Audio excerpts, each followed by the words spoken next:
Roadrunners, we are back for another Coach's Shorts stories. We are at episode 6.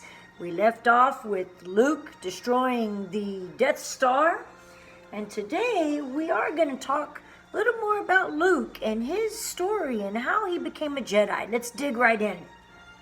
A Jedi you must become.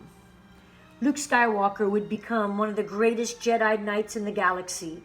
But he wasn't always a powerful Jedi. In the beginning, he was just a boy, no different from any other. Luke fought bravely as a pilot for the rebellion. He even destroyed the Death Star. But Luke decided that he could best help the rebels if he trained to become a Jedi Knight. In a vision, Luke's old friend Obi-Wan Kenobi said to him, "You will go to Dagobah system. There you will learn from Yoda, the Jedi Master, who instructed me."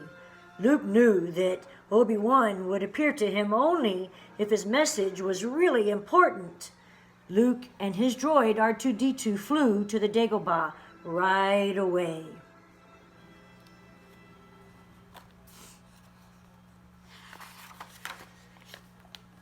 Dagobah was not what Luke had expected. He thought a Jedi Master would live on a beautiful, serene world, but that was not what Dagobah was like at all. The planet was wet, muggy, and crawling with bugs.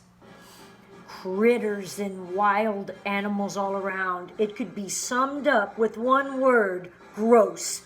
When Luke landed, his X-Wing fighter sank right into the marsh water. Suddenly, Luke felt someone watching him, and he spun around, pulling out his blaster. Standing in front of Luke was a pale green creature with big, pointy ears. "I am wondering why you are here," the creature asked. "I'm looking for a great warrior," Luke replied. The creature shook his head. "Ah, great warrior. Wars not make one great." Luke had to admit the creature had a point. "I'm looking for a Jedi Master," he explained. "Oh, Jedi Master," the creature said. "Yoda. You seek Yoda." The creature promised to take Luke to Yoda, but first the creature stopped at his home to feed Luke dinner. With no sign of Yoda anywhere, Luke grew impatient. "We're wasting our time." The creature turned away from Luke. I cannot teach him. The boy has no patience. He is not ready." Luke suddenly realized this was no ordinary creature. "Yoda?" Yoda laughed at Luke. "Oh, adventure, eh? Excitement, eh? A Jedi craves not these things. You are reckless." Luke told Yoda that he had learned so much already, and he was not afraid. Finally, Yoda agreed to train him.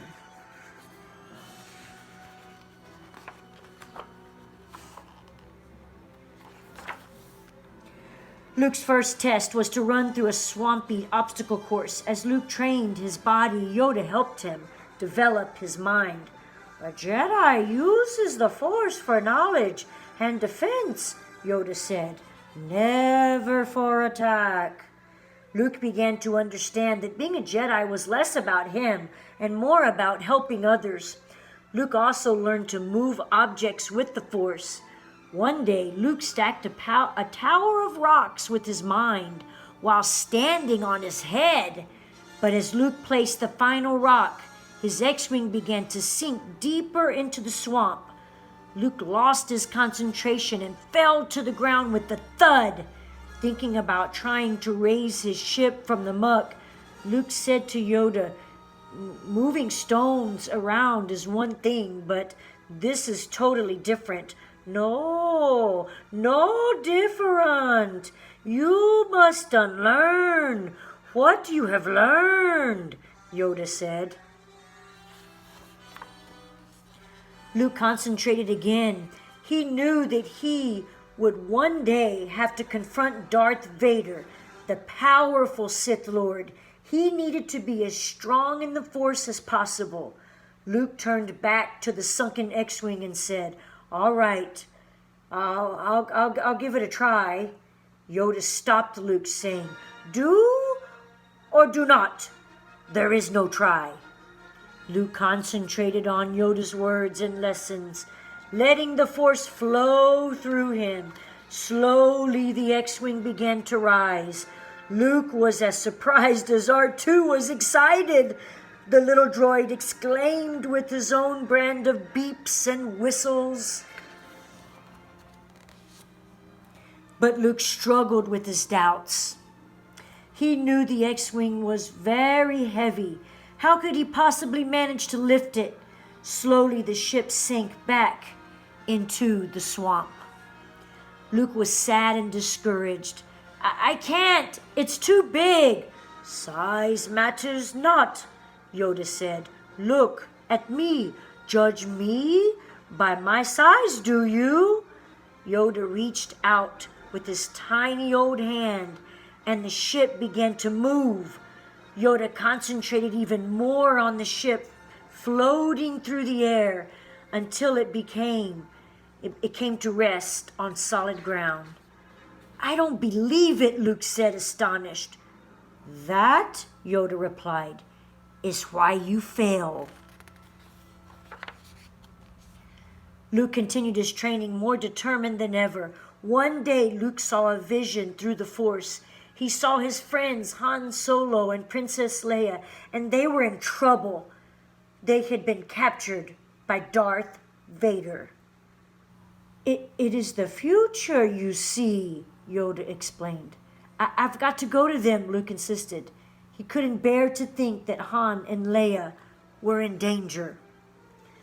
Luke knew that a Jedi Knight was a defender, not an attacker. He acted out of protection rather than anger. It was a Jedi Knight's duty to put other people ahead of himself. Luke felt that he had come far enough in his Jedi training to make his own decisions. Luke decided to put his training on hold and go rescue his friends. "I'll return," he told Yoda. I promise." As Luke's ship took flight, Yoda wished that he had more time to help Luke prepare. Luke's battles would not be easy, but he was good at heart. No matter where he went, the Force would be with him, always. That's the end of our story. Again, I miss you, Roadrunners. Hope you enjoyed episode 6. Stay safe. The Force will be with you, always. Hey,